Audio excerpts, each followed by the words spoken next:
Праздничные выходные – отличный повод провести время весело и активно. А для жителей 12 и 13 микрорайонов это еще и возможность познакомиться поближе с соседями. Дружной компанией они участвовали в соревнованиях, пели песни и танцевали.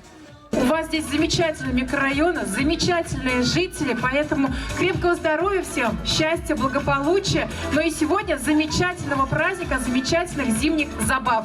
Чтобы создать атмосферу настоящего семейного праздника, организаторы позаботились о комфорте гостей. Для всех желающих были подготовлены горячие напитки и ароматные сладости. Дети же встретились с любимыми героями, главный из которых – Дедушка Мороз. Я подарю каждому из вас рождественское чудо. Исполнение мечты в наступившем году. Не пропустите ее! Праздник организовали в рамках зимнего сезона фестиваля «Курше». В завершение состоялась церемония награждения участников конкурса «Новогоднее убранство». Это активные жители и старшие по домам. Хочется поблагодарить граждан наших активных, которые занимались украшением своих подъездов к Новому году, кто ставил елки в своих дворах. Сегодня мы их будем награждать, чествовать.